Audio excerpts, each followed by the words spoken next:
students, my name is Atulya Kumar. I'm a student professor at BBD ITM Lucknow. Today we are going to study about Navier-Stokes equation and its application on a flow named Cote flow. So content of today's lecture is Navier-Stokes equation and Cote flow. Basically Cote flow is just an application of Navier-Stokes equation in fluid flow through pipes. Okay, so let's start. First of all, we will discuss briefly about what is Navier-Stokes equation and its uses. Basically क्या होता है ना कि जब भी कोई fluid flow होता है तो उसके ऊपर में जो फोर्स एक्ट होते हैं या तो वो प्रेशर फोर्स हो सकते हैं या वो विस्कस फोर्स हो सकते हैं या बॉडी फोर्स हो सकते हैं. ओके तो इनके इफेक्ट के कारण हमारा जो फ्लूइड का फ्लो होता है ना वो डिस्टर्ब होता है या उसके अंदर में कुछ चेंजेस देखे जा सकते हैं. तो इसकी स्टडी किन्होंने की थी? नेवियर-स्टोक्स ने की थी. दोनों ने मिलकर इस प्रॉपर्टी की स्टडी की थी, इसलिए इस इक्वेशन का नाम पड़ा था नेवियर-स्टोक्स इक्वेशन. हमारे फ्लूइड में इसका डायरेक्ट इम्प्लीमेंटेशन नहीं, इसका डायरेक्ट यूज़ नहीं है, बट इसका इम्प्लीमेंटेशन है. इस इक्वेशन का इम्प्लीमेंट हम करते हैं.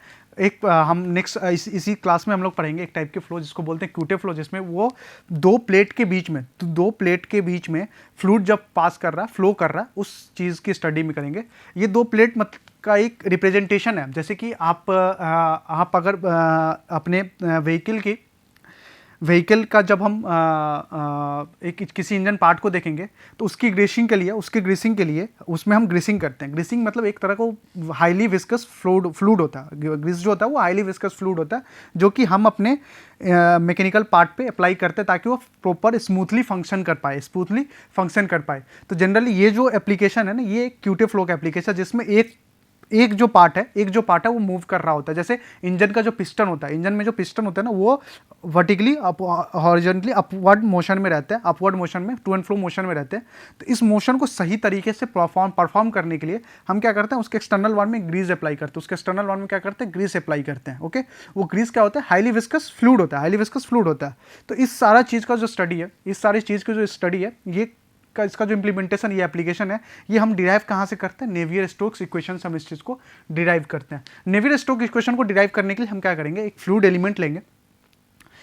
एलिमेंट लेंगे जिसका जो 3D व्यू में होगा और उसका जो 3D डायमेंशन होगी वो अलोंग द एक्स डायरेक्शन. अगर हम उसकी बात करें अलोंग द एक्स डायरेक्शन, वो उसका जो लेंथ होगा वो dx होगा. अलोंग द वाई डायरेक्शन उसकी जो लेंथ होगी वो dy होगी. अलोंग द जेड डायरेक्शन इसकी जो लेंथ होगी वो dz होगी. यानी कि फ्लूइड का तीनों साइड की पार्ट होगी. अब हर साइड में कुछ ना कुछ फोर्स एक्ट हो रहा होगा. सबसे पहला जब फोर्स इस पे एक्ट हो रहा होगा वो फोर्स हम स्टडी करेंगे नॉर्मल फोर्स. लेकिन इससे पहले एक चीज़ और हम आपको क्लियर कर दें कि हम किसी एक ही डायरेक्शन की स्टडी अभी करेंगे. जैसा एक डायरेक्शन में उसका बिहेवियर होगा, सिमिलर बिहेवियर उसके अदर दो ऑर्थोगोनल डायरेक्शन में होंगे. और अदर दो ऑर्थोगोनल डायरेक्शन में, जैसे कि अगर जो फ्लूइड अगर एक्स डायरेक्शन में जैसा बिहेव कर रहा है, सेम बिहेवियर हम उसका Y direction and Z direction के लिए भी सेम बिहेवियर होगा. इसलिए हम उसकी डेरिवेशन ना करके सिर्फ एक डायरेक्शन का डेरिवेशन करेंगे, सो दैट कि हमारे पास एक प्रॉपर फ्लो बना रहे और प्रॉपर तरीके से हम लोग फ्लो करते रहे, कोई कंफ्यूजन ना आए.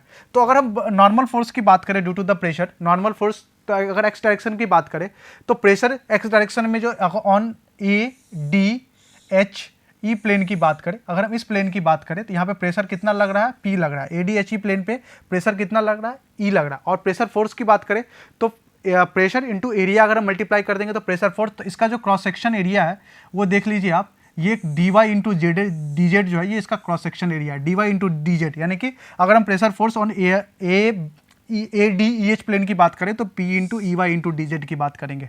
सिमिलरली अगर हम प्रेशर फोर्स की बात करें, pressure force on G C B F इस प्लेन की बात करें तो यहाँ पे जो प्रेशर डिफरेंस हो रहा है वो P plus del P upon del X into D X, P plus del P upon del X. यानी कि ये जो है ये प्रेशर वेरिएशन है कि जब पार्टिकल यहाँ से यहाँ इतना लेंथ ट्रेवल करने पे जो प्रेशर डिफरेंस आया, जो प्रेशर इंक्रीज और डिक्रीज हुआ होगा, हम उसका चेंज देखना है. Del P upon del X P plus del P upon del X into D X. इसका भी जो क्रॉस सेक्शन एरिया होगा वो होगा डी वाई इंटू जेड. तो हमने लिख दिया P plus del P upon del X into D X D Y into D Z. जब हम इस इक्वेशन को सॉल्व करेंगे तो P Y D Z minus P into D Y into D Z ये यहाँ से कैंसल आउट हो जाएंगे. तो बचा हुआ क्या बचेगा? तो minus del P upon del X into D Y into D Z D X D Y D Z. ये तीनों बचे एक्स डायरेक्शन में प्रेशर फोर्स के कारण. दूसरा जो फोर्स है वो होता है ग्रेविटी फोर्स, यानी कि सेल्फ वेट, जिसको हम लोग सेल्फ वेट बोल सकते हैं. तो बॉडी फोर्स जो है वो per unit mass of fluid में हम डिस्कस करेंगे. पर यूनिट मास मतलब एक यूनिट में कितना मास फ्लूइड का है हम उसके स्टडी करेंगे, जो कि होगा जो कि होगा डेंसिटी इंटू वॉल्यूम के बराबर। मास की बात कर रहे हैं पर यूनिट मास के बराबर में, तो बॉडी फोर्स को हम रिप्रेजेंट कर रहे हैं bx से, बॉडी फोर्स को हम लोग रिप्रेजेंट किससे कर रहे हैं bx से, body force into per unit mass. तो हमने उसको एक सिंगल यूनिट के लिए हमने क्या किया, उसके डेंसिटी से उसके मास से हमने उसको मल्टीप्लाई कर दिया, यानी कि बॉडी फोर्स इक्वल टू कितना आ जाएगा, बॉडी फोर्स इक्वल टू हो जाएगा bx into rho dx dy dz, rho dx dy and dz। Inertia force की बात करें तो इनर्शिया फोर्स जो होता है हमें पता है कि इनर्शिया फोर्स इक्वल टू होता है mass into acceleration. Inertia force जो होता है वो होता है mass into acceleration. Mass equal to अगर हम किसी भी फ्लूइड का मास लेना हो तो उसके लिए हम क्या करेंगे, डेंसिटी इक्वल टू क्या होता है, मास अपन वॉल्यूम। तो डेंसिटी अगर हम वॉल्यूम कर देंगे तो हमें वहां से क्या पता चल जाएगा, मास पता चल जाएगा। तो हम लोगों ने सिमिलरली वही किया, रो dx dy, हमने ये क्या किया, ये मास, ये डेंसिटी थी फ्लूइड पार्टिकल की और इसका वॉल्यूम कितना dx dy dz, हमने इसको वॉल्यूम से मल्टीप्लाई कर दिया तो ये मास हो गया। और एक्सेलरेशन को हम लिख सकते हैं वेलोसिटी अपॉन टाइम, तो du अपॉन dt जो है ये वेलोसिटी अपॉन टाइम है। यानी कि अगर हमें इनर्शिया फोर्स की बात की जाए तो इनर्शिया फोर्स इक्वल टू लिख सकते हैं रो dx dy dz into du upon dt। दूसरे टाइप के फोर्स की बात करें तो वो शेयर फोर्स है। शेयर फोर्स जहाँ कहाँ एक्ट करेगा, शेयर फोर्स यहाँ इस पोर्शन में एक्ट करेगा, ये पोर्शन पे नीचे और ऊपर, ये दोनों पोर्शन पे एक्ट करेगा।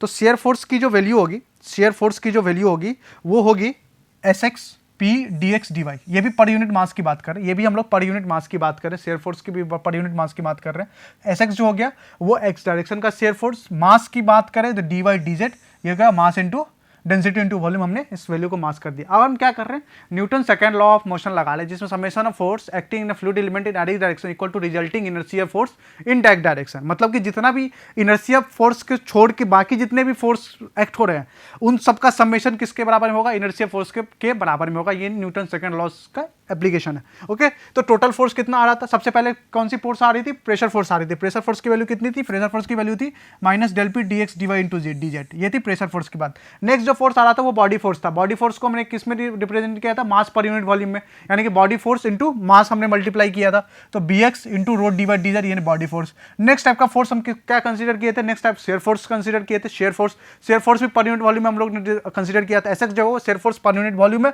अगर टोटल शेयर फोर्स की बात करें तो हमने इसमें वॉल्यूम से मल्टीप्लाई कर दिया है, मास से मल्टीप्लाई कर दिया, तो S X rho D X D Y D Z, ये टोटल आ गया।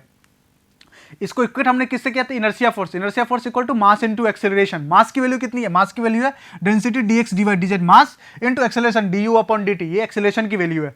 अगर हम इस इक्वेशन को रीअरेंज करें, फर्दर रीअरेंज करने पे हमें पता चला कि bx minus 1 upon rho del P upon del X, ये प्रेशर डिफरेंस है। bx minus 1 upon rho del P upon del x equal to हम लिख सकते हैं किसके बराबर में, du upon dt minus of S X, du upon dt minus of X. देखिए ये dx dy dz, dx dy dz, dx dy dz और ये dx dy dz, हमने इसको क्या किया, कॉमन लेके कैंसल आउट कर दिया।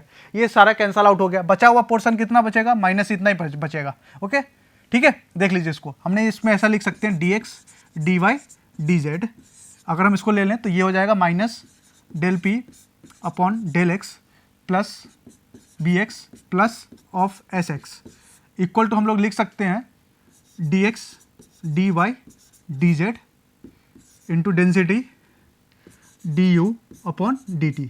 हमने इसको पूरे को सब dx dy सबको कैंसिल कर दिया। ओके, तो अब मेरे पास बचा कितना होगा, minus del P upon del X into B X plus S X equal to P rho D Y D. इस इक्वेशन को जब हम फर्दर, इन दोनों इक्वेशन को जब फर्दर क्लास करेंगे तो ये आ जाता है B X minus del 1 by rho upon del P upon del x equal to D U upon D T minus of X X. Similarly अगर हम इसको वाई डायरेक्शन में रिप्रेजेंट करना चाहे तो वाई डायरेक्शन में वैल्यू आ जाएगी B Y equal to minus 1 by rho del P upon del Y equal to del V upon del T minus X Y. B Y जो है वो होगा body force in Y direction, S Y जो है वो shear force in X Y direction, del P upon del Y जो है pressure difference in Y direction. और हमें पता है कि जो वेलोसिटी का कोफिशिएंट हम लेंगे, वेलोसिटी का जो कोफिशिएंट लेंगे अलोंग वाई डायरेक्शन, वो हम v लेते हैं, एक्स डायरेक्शन u लेंगे और जेड डायरेक्शन हम w की बात करेंगे, तो ये होगा del V upon D T. Similarly अगर हम सेम चीज़ को अगर जेड डायरेक्शन में रिप्रेजेंट करना चाहें, ये वाई डायरेक्शन का था, ये वाई डायरेक्शन का था, ये जेड डायरेक्शन का है, तो जेड डायरेक्शन इक्वल टू लिखेंगे हम लोग B Z minus 1 by rho del P upon del Z equal to del W upon del T minus of S Z. ये क्या था, जेड डायरेक्शन के अलोंग रिप्रेजेंटेशन था। तो अगर हम इस चीज़ को अरेंज करने के लिए हमें क्या चाहिए, अगर हम शेयर स्ट्रेस की वैल्यू निकाल लें तो हमें ये इक्वेशन फर्दर ही और क्लासीफाई हो जाएगा, बहुत ही आसानी से सॉल्व करने में मिलेगा। ओके, तो शेयर फोर्स जो एक्टिंग हो रहा है वो AEHD प्लेन पे, देखिए AEHD प्लेन पे बात करें, ये प्लेन की बात करें, इस प्लेन की अगर हम बात कर रहे हैं ए ई एच डी प्लेन पे, तो हमें पता है कि शेयर स्ट्रेस इक्वल टू क्या होता है, nu D U upon D Y, Newton law of viscosity से nu D U upon D Y.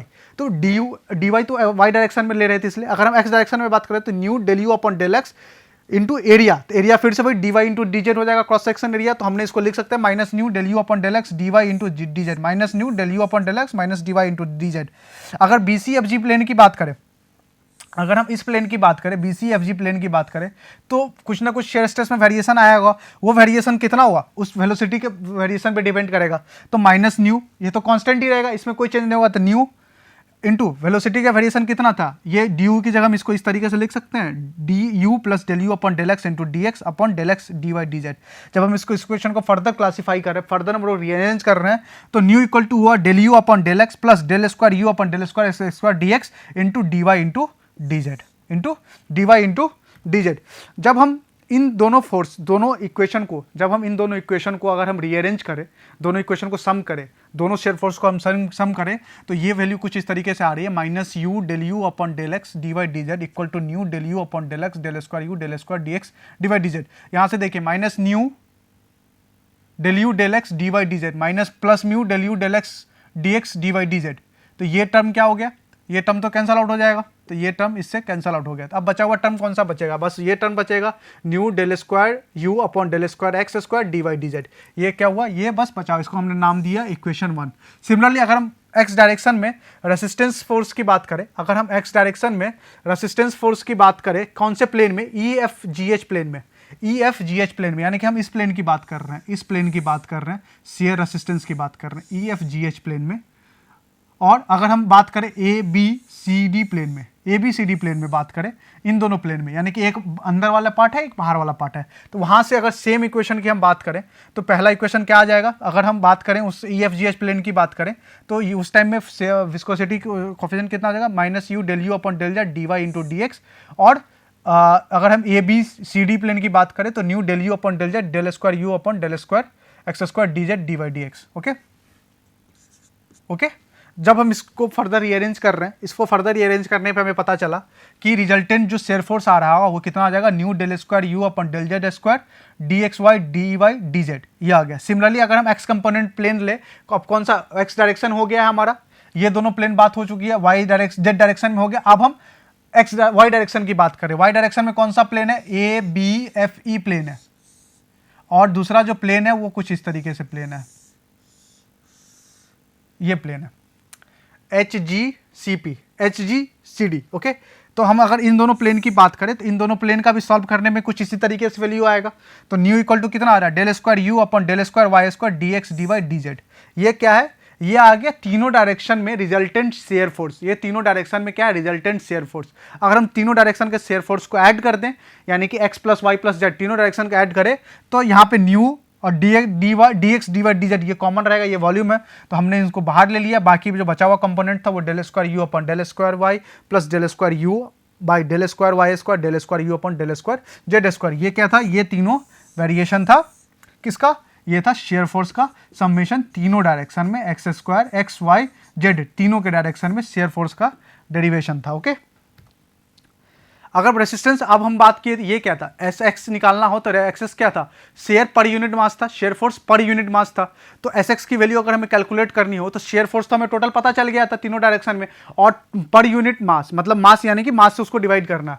तो शेयर जो ये यू डेल स्क्वायर ये तीनों डायरेक्शन का शेयर फोर्स है, और rho D X D Y D Z क्या है, ये क्या है, फ्लूइड का मास है, फ्लूइड का मास है, मास डेंसिटी इक्वल टू क्या था, मास अपॉन वॉल्यूम। तो अगर डेंसिटी इंटू वॉल्यूम करेंगे तो मास आ जाएगा। तो यहाँ से देखिए, तो ये D X D Y D Z हम इसको आराम से कट कर सकते हैं, और न्यू अपन रो को हम क्या लिख सकते हैं, न्यू अपन रो को हम लोग लिख सकते हैं kinematic viscosity. Nu upon rho को हम काइनेमेटिक विस्कोसिटी लिख सकते हैं, यानी कि kinematic viscosity equal to del square U upon del square X square del square U upon del square Y square del square U upon del square Z square. यहाँ से ये वैल्यू आया, किसकी वैल्यू आई, ये एक्स की value आई। अगर हम x की वैल्यू में देखिए, एक्स कंपोनेंट में है तो वेलोसिटी का वेरिएशन किस में हो रहा है, यू में बस हो रहा है। सिमिलर अगर वाई एस वाई की बात करें तो एस वाई में वेलोसिटी वेरिएशन किस में होगा, वी में होगा। तो del square V upon del square S square, del square V upon del square Y square, del square V upon del square Z square. Z direction में velocity का component क्या है, वेलोसिटी का कंपोनेंट है W, यानी कि S Z की बात करें तो ये डब्ल्यू से हम रिप्रेजेंट कर देंगे। सेम सब कुछ सेम रहेगा, बाकी बस वेलोसिटी का जो कंपोनेंट है एक्स डायरेक्शन में यू है, वाई डायरेक्शन में वी है एंड जेड डायरेक्शन में डब्ल्यू है। ओके, अब हम जैसे कि हमने जस्ट स्टडी किया था कि बी वाई इक्वल टू हम लिख सकते हैं माइनस वन पी अपॉन 1/रो upon del P upon del x equal to D U by D T minus S X. B Y की अगर हम बात करें तो बी वाई इक्वल टू है माइनस 1/रो upon del P upon del Y, और डीवी बाई डी टी की बात equal to D V by D T. और अगर हम बीजेड की बात करें तो 1/रो upon del B by del Z equal to D W by D T minus of S Z. तो अगर हम क्या करेंगे, बारी बारी से इस इक्वेशन में इस इक्वेशन में एक्स एक्स की वैल्यू को अगर हम इस इक्वेशन में पुट करें, एस एक्स की वैल्यू को इस इक्वेशन में पुट करें तो S X equal to B X minus 1/रो del P upon del x equal to D U by D T minus of mu del square by U del square S square plus del square by U del square Y square plus del square by U del square del Z. ये क्या है, ये fundamental Navier Stoke equation है। ये fundamental Navier Stoke equation है जिसमें इन्होंने body force, density, pressure, velocity और विस्कोसिटी प्रेजेंट होने से शेयर, यानी कि शेयर का भी कंपोनेंट इन्होंने इंक्लूड किया हुआ है। इसी चीज का ये डायरेक्ट, इसका कहीं हम डायरेक्ट इंप्लीमेंटेशन नहीं करेंगे, ये इस चीज का डायरेक्ट इंप्लीमेंटेशन नहीं होगा, बस हम इस चीज का क्या यूज कर सकते हैं, इसका एप्लीकेशन का हम यूज करेंगे। ओके, तो अगर आपसे कोई पूछे कि नेवियर स्टोक इक्वेशन का डेरिवेशन कभी आप लोग को पढ़ना हो, स्टडी करना हो, तो आप पूरा डेरिवेशन लेंगे, उसमें हम लोग सभी जितने टाइप के फोर्स एक फ्लूइड एलिमेंट पे एक्ट हो रहा होगा हम सभी फोर्स को इंक्लूड करेंगे। जिसमें कौन कौन सा फोर्स था, सबसे पहला जो फोर्स था वो प्रेशर फोर्स था, हमने प्रेशर फोर्स इंक्लूड किया। दूसरा जो था बॉडी वेट फोर्स, यानी कि सेल्फ वेट के कारण जो फोर्स एक्ट हो रहा होगा हमने उसको भी इंक्लूड कर लिया। तीसरा टाइप का जो फोर्स था वो था इनर्शिया फोर्स, हमने inertia force equal to mass into acceleration भी कंसीडर किया था, मास। उसके बाद जो फोर्स था वो शेयर फोर्स था। शेयर फोर्स किस कारण से आ रहा था, विस्कोसिटी के कारण से आ रहा था। विस्कोसिटी के कारण से जो फोर्स आ रहा था हमने उसको भी, और ये हम एक डायरेक्शन में नहीं तीनों डायरेक्शन में स्टडी करेंगे, एक्स वाई जेड तीनों डायरेक्शन में स्टडी करेंगे। और जब इन तीनों को हमने कंबाइन कर देना है तब जाके जो हमारा इक्वेशन निकलेगा वो निकलता है कौन सा, नेवियर स्टोक्स इक्वेशन निकलता है। ओके, चलिए अब नेक्स्ट स्टडी करते हैं हम लोग implementation of Navier Stokes equation. Implementation of Navier Stoke equation, तो नेवियर स्टोक इक्वेशन का जो सबसे इंपॉर्टेंट जो इंप्लीमेंटेशन है जो कि हम लोग को स्टडी करना है वो है कूटे फ्लो, जिसमें एक प्लेट जो है वो मूव कर रहा है, दूसरा प्लेट क्या है, रेस्ट पे। एक फ्लो जो है वो मूव कर रहा है, दूसरा प्लेट क्या है, अदर प्लेट है रेस्ट पे। इसमें हम क्या कर रहे हैं, सपोज करिए कि हमारे पास, let us consider a laminar flow between two parallel plates located at a distance B apart such that the lower plate is at rest and upper plate move uniformly with a constant velocity of U. जैसा कि figure में जैसा कि आप लोग figure में अभी देख रहे हैं, a smaller element of fluid element dx हमने स्टडी के लिए लिया है, जिसका विथ जो है यूनिट है, और मतलब उसका विथ जो है वो 1 है, उसके विथ को हम लोग ने 1 कंसीडर करना है, और उस पर जो फोर्स एक्ट हो रहा होगा हम उस फोर्स की स्टडी करते हैं। तो ये हमारे पास दो प्लेट का कॉम्बिनेशन है, एक प्लेट है, एक बॉटम वाला प्लेट है। बॉटम वाला प्लेट जो है वो रेस्ट पे है, अपर प्लेट जो है वो मूव कर रहा है, किससे मूव कर रहा है, वो एक वेलोसिटी से मूव कर रहा है जो है कांस्टेंट वेलोसिटी है, जो कि है u के बराबर में। ओके, ये दोनों प्लेट जो रखे हुए हैं उन दोनों के बीच में जो डिस्टेंस है, दोनों प्लेट के बीच का जो डिस्टेंस है वो b है। इस पूरे फ्लूइड में, ये एक लैमिनार फ्लूइड है, विस्कस फ्लूइड है, तो इसमें हम जो स्टडी कर रहे हैं वो स्टडी कर रहे हैं एक छोटा सा ये फ्लूइड एलिमेंट का, ये एक फ्लूइड एलिमेंट का, जिसकी जो विथ है वो 1 है और लेंथ जो है वो dx है। इस पे जो फोर्स एक्ट हो रहा होगा, सबसे पहला फोर्स कौन सा एक्ट हो रहा होगा, प्रेशर फोर्स एक्ट हो रहा होगा। सबसे पहला फोर्स हम एक्ट कर रहे हैं किस पे, प्रेशर फोर्स के एक्ट कर रहे हैं। तो प्रेशर फोर्स में अगर हम बात करें तो प्रेशर फोर्स का अगर हम टोटल बात करें फोर्स के बारे में, तो फोर्स प्रेशर इंटू एरिया करेंगे, तो हम प्रेशर इंटू एरिया कर P into D Y into 1 unit with के कारण में। दूसरा, अगर हम यहाँ पे इस पॉइंट पे चले, आफ्टर dx डिस्टेंस पे चले, तो प्रेशर कुछ ना कुछ चेंज हुआ होगा, कितना चेंज हुआ होगा, तो P plus del P upon del X into D X into D Y into 1 यहाँ पे क्या हुआ, यहाँ से यहाँ तक प्रेशर फोर्स कुछ ना कुछ वेरी किया होगा, तो यहाँ पे P plus del P upon del X into D X D Y into 1, ये आ गया प्रेशर फोर्स। अगर हम शेयर फोर्स की बात करें तो बॉटम प्लेट पे शेयर फोर्स की वैल्यू कितनी है, बॉटम प्लेट पे शेयर फोर्स की वैल्यू है टॉ dx इंटू 1। अपर प्लेट पे कुछ ना कुछ डिस्टेंस पे मूव किया होगा, ये dy ले लेते हैं, सपोज करिए ये डिस्टेंस हम लोग dy ले लेते हैं, एलिमेंट है dy, तो यहाँ पे शेयर स्ट्रेस कितना हो जाएगा, तो कुछ ना कुछ वेरिएशन होगा, वो ऐड करना पड़ेगा हमें। तो वेरिएशन कितना होगा, tau plus D tau upon delta upon del Y into D Y into dx into 1 के बराबर में। ओके, तो ये हमारे पास shear stress, shear force, pressure force दोनों का इस प्लेट पे जो एक्ट हो रहा होगा, हमने उसकी स्टडी अभी कर लिया। नेक्स्ट में कर चलेंगे हम लोग नेट शेयर फोर्स की बात करें। नेट शेयर फोर्स की बात करें तो नेट शेयर फोर्स इस पे कितना आ रहा होगा, नेट शेयर फोर्स आ रहा होगा डीटा upon delta upon del Y D Y D X. Net shear force कितना होगा, delta upon del Y D Y D X. Net pressure force की बात करें तो प्रेशर फोर्स कितना होगा, minus del P upon del X D Y upon D Z. अगर flow steady है, फ्लो को स्टडी रहना है, तो इसका मतलब है कि उसमें एक्सेलरेशन क्या होगा, नहीं होगा, एक्सेलरेशन नहीं होगा। एक्सेलरेशन नहीं होगा इसका मतलब क्या, इनर्शिया फोर्स जो होगा वो जीरो हो जाएगा, इनर्शिया फोर्स जीरो हो जाएगा। तो अगर हम इन दोनों इक्वेशन को, अगर ये जो हमारा नेट प्रेशर फोर्स और नेट शेयर फोर्स इक्वेशन है, अगर इन दोनों को ऐड करें और इसको इक्वल टू जीरो के बराबर में कर देते हैं, तो हम क्या करें, delta upon del Y D Y D X plus और equal to del P upon del X D Y D Z. अगर हम इसको इक्वेट कर रहे हैं, ये dz नहीं है, ये 1 है, सॉरी ये 1 है। तो अगर हम इसको इक्वेट कर रहे हैं 2D केस है, तो delta upon del Y D Y D X equal to minus del P upon del X D X D Y. जब हम इसको इक्वेट करेंगे तब जाके जो हमारे पास वैल्यू आएगी वो ये वैल्यू आती है delta upon D Y equal to minus del P upon del X. इसका मतलब क्या है, इसका मतलब है कि जितना प्रेशर ग्रेडियंट होगा वो लॉस ऑफ शेयर ग्रेडियंट के बराबर में होगा। इस इक्वेशन से D tau upon D Y equal to del P upon del X के से पता चल रहा है कि जितना ही फ्लो के टाइम में हमारा प्रेशर ग्रेडियंट में लॉस हुआ होगा, उतना ही लॉस किस में होगा, उतना ही लॉस हमारा शेयर ग्रेडियंट में लॉस होगा। उतना ही लॉस क्या होगा, हमारा शेयर ग्रेडियंट में लॉस, मतलब शेयर स्ट्रेस में भी उतना ही लॉस देखा जाएगा जितना कि प्रेशर में लॉस देखा गया। तो अगर अब एक दूसरी बात पता है कि न्यूटन लॉ ऑफ विस्कोसिटी से हमें पता है कि शेयर स्ट्रेस इक्वल टू हम लिख सकते हैं tau equal to nu D Y D Y. तो अगर हम उस इक्वेशन में टॉ की जगह पे हम इसकी वैल्यू पुट करते हैं, not D Y D Y की वैल्यू पुट कर दें, तो यहाँ से जो वैल्यू आ रहा है वो आ रहा है minus del P upon del x equal to d tau d U D Y.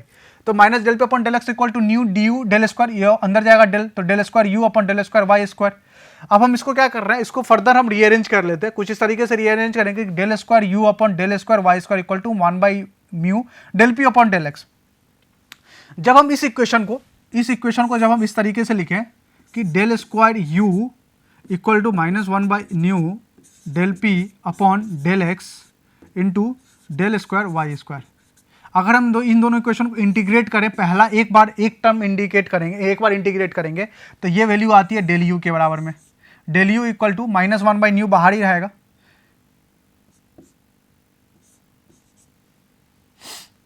ये बाहर रहेगा, और ये आ जाएगा del P upon del X भी बाहर ही रहेगा, कांस्टेंट है। ये एक बार इंटीग्रेट होके क्या आ जाएगा, वाई डेल वाई। अगर हम इसको फर्दर एक बार और इंटीग्रेट करें विद रिस्पेक्ट टू वाई, तो ये जो इंटीग्रेशन आ जाएगा यहाँ भी अगर हम एक बार इंटीग्रेट प्लस C1 की वैल्यू आ जाएगी, कुछ एक कांस्टेंट आएगा। अगर हम इसको फर्दर इंटीग्रेट करें तो ये आ जाएगा u इक्वल टू लिखेंगे, अब y के टर्म में ये आ जाएगा minus 1 by Y square, Y equal to क्या हो जाएगा, वाई स्क्वायर बाई 2 हो जाएगा, तो ये 1 बाई 2 म्यू, ये आ जाएगा del P upon del X, ये आ जाएगा वाई स्क्वायर, ओके, ये आ जाएगा plus C1 Y plus C2। ये नया इक्वेशन बन, ये वेलोसिटी का इक्वेशन बन के आएगा। इसमें हमारे पास दो कांस्टेंट टर्म है जो कि कांस्टेंट है किसके, इंटीग्रेशन के कांस्टेंट है। ये दोनों टर्म किसके, इंटीग्रेशन के कांस्टेंट है जो कि है C1 एंड C2। ओके, तो अब हम इसमें बाउंड्री कंडीशन लगाएंगे।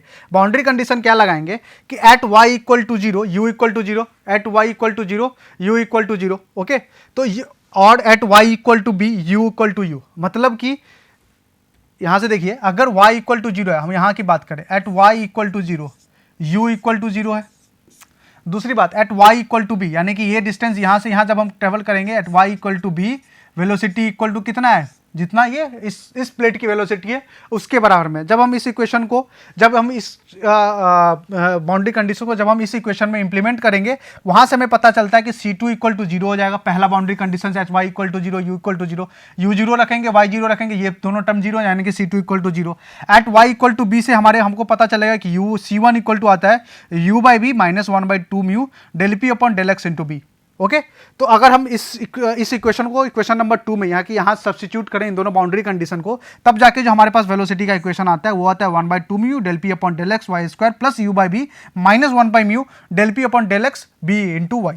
बी इंटू वाई, यानी कि अगर कूटे फ्लो की बात की जाए तो वहाँ पे वेलोसिटी जो होगा वेरिएशन किसका होगा, पैराबोलिक वेरिएशन, वहाँ पे भी वेलोसिटी की जो वेरिएशन होगी वो पैराबोलिक वेरिएशन होगी। लेकिन इस केस में वेलोसिटी का जो वेरिएशन होगा वो बस लोअर प्लेट पे जीरो होगा, अपर प्लेट पे जीरो होने के चांसेस बहुत कम है, अपर प्लेट पे जीरो होने के चांसेस बहुत कम है, क्योंकि वो उसका भी वेरिएशन दिखा रहा है, मैक्सिमम वेलोसिटी को भी वो कंसीडर कर रहा है, मैक्सिमम मतलब जिस प्लेट से अपर प्लेट मूव कर रहा है उस वेलोसिटी को भी ये कंसीडर कर रहा है। Okay, thank you.